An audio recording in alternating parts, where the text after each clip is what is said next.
Bonjour à tous, bienvenue dans ce nouvel épisode de votre web émission Ça sort sans filtre. Une émission consacrée à la valorisation de la culture gabonaise au travers de la diaspora. Aujourd'hui, j'ai le plaisir de vous retrouver en compagnie d'un artiste de la communauté gabonaise, j'ai nommé Miklo 15, qui va nous parler de son nouveau projet qui s'appelle Youlou, et aussi nous entretenir sur la question de l'évolution de l'artiste ou de la musique gabonaise au sein de la diaspora. Donc sans plus tarder, faisons rentrer l'artiste.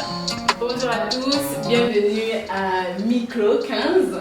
Merci. Bienvenue, comment tu vas? Très bien. Aujourd'hui, donc, on sera en présence de notre chroniqueur musique art, Obi-Wan. Bonjour Obi-Wan. Bonjour. Merci pour d'avoir répondu présent à notre invitation.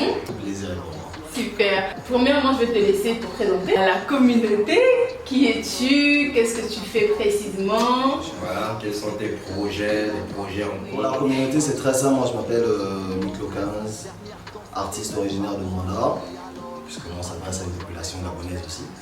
Je suis installé à Marseille, ça fait une douzaine d'années. Je suis venu pour des raisons scolaires. D'accord.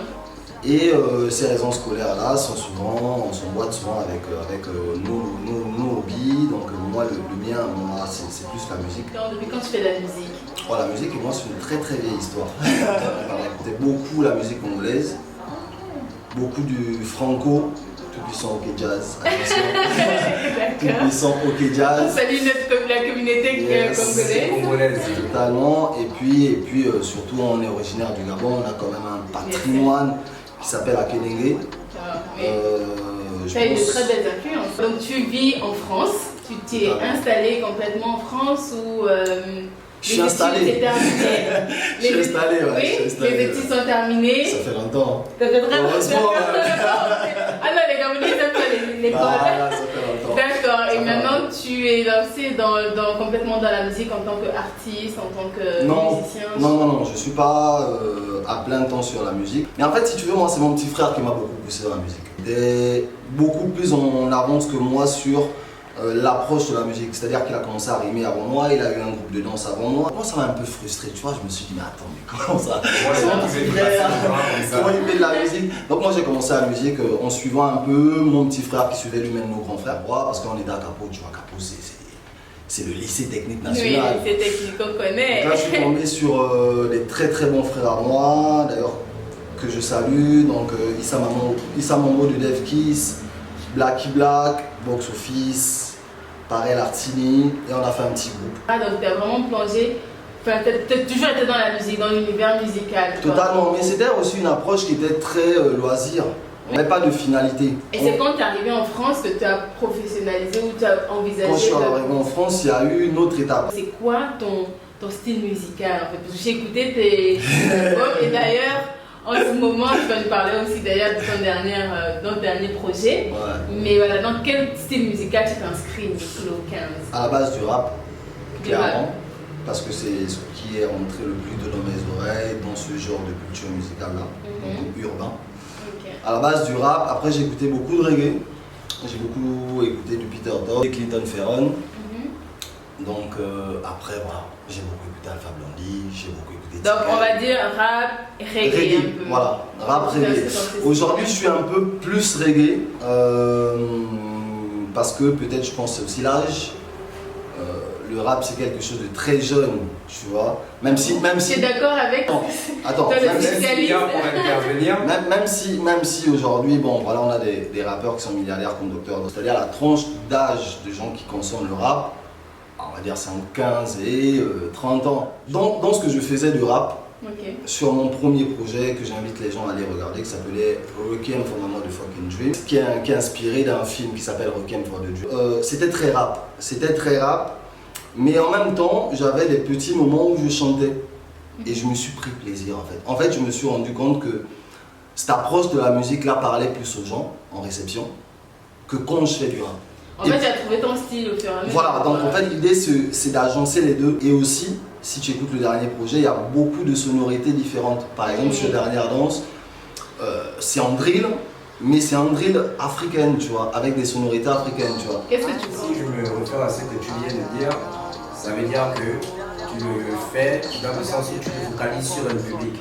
Tu le fais d'abord pour le public ou tu le fais d'abord pour toi parce que tu as certaines revendications à faire valoir? Bien longtemps, je pense quand on est un peu puriste, tu vois, tu prends une feuille, tu le fais pour toi. Ouais. Moi d'ailleurs, c'est le conseil que je donnerais aux gens, c'est d'être soi. D'accord, d'être soi-même. Tu fais de la musique pour toi-même. Pour toi. Donc pour te dire à quel point je fais la musique pour moi, si tu veux, moi, mon premier album, je l'ai conçu à la suite d'un retour du Gabon. C'est avéré qu'en 2018, j'ai perdu un de mes grands frères, tu vois. D'accord. Et donc du coup, je suis allé au Gabon pour les obsèques, etc., etc. Et quand je suis rentré, tu vois, tu es loin du pays, tu attends de qui se fait pas parce que tu n'as pas les tiens autour de toi. Je me suis dit qu'il fallait que je libère ça. Bon, d'autres vont chez le psy, d'autres vont jouer au basket, etc., etc. Moi, j'ai pris une feuille, tu vois, et j'ai commencé à décliner en fait les différents morceaux que je voulais faire. J'en avais déjà quelques-uns que j'avais sortis. Et donc, je l'ai fait vraiment en thérapie. Pour moi, la musique, c'est vraiment une thérapie. D'où le nom. En fait, Requiem, un Requiem, c'est une prière qu'on fait, Ouais, tu vois. ouais. Et en fait, c'était vraiment Requiem pour mon putain de rêve, tu vois. En fait, l'idée C'est quoi c'était. ton rêve? Exactement. L'idée c'était en fait que quand la vie s'arrête pour quelqu'un que tu connais, tu es obligé de vivre avec. Tu es obligé de vivre avec tes fantômes. En fait, l'idée c'est d'apprendre à vivre avec ces fantômes. Quand, ce que tu veux faire de ta musique, c'est là le plus important en fait. Est-ce que tu veux juste garder ta musique dans ta chambre? Est-ce que tu veux juste garder ta musique avec des copains et la partager avec eux? Ou est-ce que tu veux toucher une autre audience? Ça, c'est de la compète. Et moi, j'aime la compétition. Les artistes gabonais veulent toucher l'international. On est là pour les soutenir et pour faire en sorte qu'ils puissent arriver à atteindre leurs objectifs. Le projet actuel s'inscrit dans la compétition. Tu entends quoi par la compétition? La compétition au niveau local, au niveau du Gabon, à l'international, parce que on sait tous qu'aujourd'hui, à l'international, la compétition se joue sous un autre angle, si je peux me permettre. Et quand moi, personnellement, j'ai pu écouter quelques-uns de tes sons, voir certains de tes clips, je vois personnellement, moi je trouve que ça ne s'inscrit pas dans la compétition, ça s'inscrit dans l'art, dans ce qui est unique. Ça, c'est une question. Parce que pour moi, tu es plus un architecte. Tu es quelqu'un qui apporte sa pierre à l'édifice, qui a vu ses prédécesseurs faire, qui a vu ce qui se fait actuellement et qui s'est dit, moi je ne vais pas m'inscrire dedans. J'ai une histoire à raconter, mais j'ai aussi une passion avec laquelle je vis, que j'ai envie de partager. Toute chose, une fois qu'il y a l'émotion, il n'y a pas de rationalité. J'avais mais zéro but. La seule prétention que j'avais, hein, pour te dire franchement, c'était je vis en fait. Tu remarqueras d'ailleurs que si tu reviens regarder le premier clip que j'ai sorti pour ce projet-là, d'ailleurs c'est le seul, il est sorti le 12 mai, c'est la date d'anniversaire de mon frère. D'accord. Tu vois? Donc c'est toute une symbolique en fait. Et en gros, si tu veux, il n'y avait pas de rationalité. Ouais. Tu vois? Ok. Ça c'est pour le premier projet. Le projet que j'ai sorti le 28 décembre, c'est une autre approche de la musique. YOLO, ça veut dire, normalement dans ma langue, ça veut dire au-delà, ça veut dire en haut, tu vois. D'accord. Et en fait, comme on va revenir, mais je t'expliquais avant l'émission que c'est un projet que j'ai écrit pendant le confinement. C'est un moment qui nous permet de parler avec nous-mêmes, tu vois. D'accord. Et donc en fait, ce projet, je suis d'abord allé parler avec moi-même, donc en me disant qui je suis un Gabonais, quelles sont mes aspirations, je suis un Gabonais qui habite en France, qu'est-ce que je veux faire de ma musique? Mon frère, tous les gens qui passent à la radio, à la télévision, ils ne font pas mieux que toi et moi. Ouais, ça c'est clair. Ils font pas mieux que toi et moi, tu vois. Et ce projet-là, oui, il a la prétention de, s'il est posé sur un marché, si j'ai fait les choses de manière beaucoup plus concrète, et on reviendra certainement pour les studios et compagnie, c'est parce que, ouais frère, j'ai faim.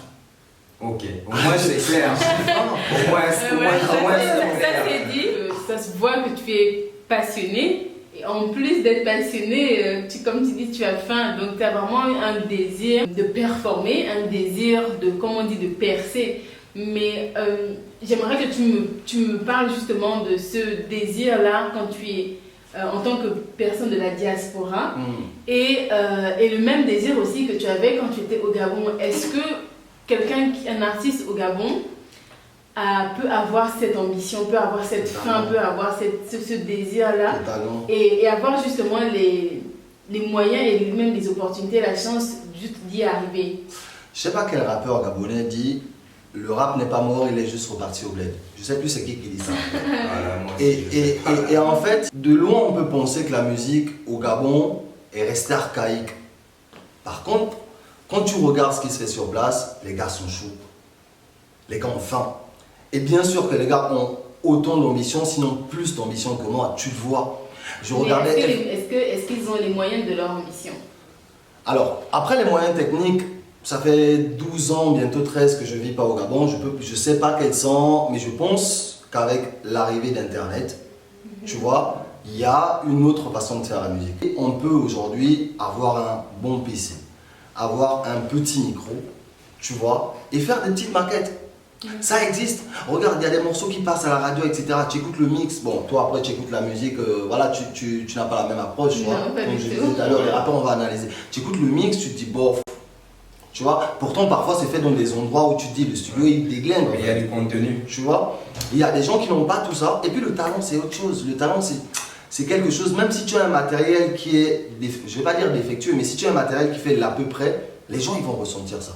Quand on écoute les disques de Franco ou des disques de je sais pas qui, tu écoutes le petit truc, le petit craquement du disque, mais est-ce que ça t'empêche d'écouter la musique?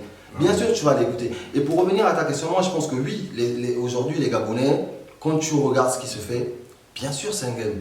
Bien sûr c'est un gros game en fait. Le seul problème, il est structurel en fait. Tu m'as dit que tu as fait 3 ans à Libreville. Ouais. Et tu avais déjà commencé la musique quand même à un certain niveau. Ouais. Et quand tu compares par rapport à ton expérience ici en tant qu'artiste et ton expérience au Gabon en tant qu'artiste, qu'est-ce que tu pourrais dire justement structurellement? Alors structurellement déjà, je pense que ça dépend de quoi on parle. Tu veux dire techniquement, donc on parle du studio, voilà. Ça je pense qu'au Gabon aujourd'hui, il y a des moyens de le faire. Enfin, là on regarde quand même ce que les stats ils organisent, d'ailleurs je lui passe un salam. Catalogue Challenge, c'est un truc de fou en fait. C'est un truc de malade. Vraiment, je sais pas si on se rend compte de l'approche que les Gabonais ont aujourd'hui, mais ils sont dans le game en fait. Regarde en France, il n'y a pas de Catalogue Challenge en France. Hein. Il y a peut-être The Voice, mais... Non, je veux dire, il y a plein de télécrochets qui permettent justement de sortir les talents. D'accord. Là, je te parle de s'adapter à une période. Le Catalogue Challenge, il est tombé pourquoi? Coronavirus, lockdown, tout bloqué, pas de concert, rien, tac. On est d'accord. L'invention, les Américains ils l'ont fait. Reproduire ce schéma-là au Gabon, franchement, si la personne qui fait ça n'est pas ambitieuse, je ne sais pas comment on peut appeler. Ça, c'est du game. Le nombre de gens qui étaient connectés le jour où les Comindon a fait son catalogue challenge avec c'est énorme. C'est énorme. Vraiment, il y a des chaînes de télévision qui font ce score-là en fait. Tu vois ce que je veux te dire? Donc techniquement, les gens ont les moyens de le faire. Moi, je le pense. C'est mon point de vue. Peut-être, moi, je vois les structures comme celle de, comment tu appelles, celle avec qui bosse Tris, celle avec qui bosse la structure d'Aminem. Là, j'ai vu qu'il avait signé sur. Franchement, une très bonne structure, bien organisée. Il y a ça. Après, structurellement, c'est différent. Tu vois, là, c'est pour ça que je disais, techniquement, je pense qu'il y a moyen. Structurellement, c'est autre chose. Parce que là, on vient sur le légal. Tu vois. Et le légal, c'est autre chose. C'est-à-dire que ta musique, elle est jouée en radio. Exactement. Les artistes, est-ce que les artistes, de ce que je sais, ne vivent pas de leur art?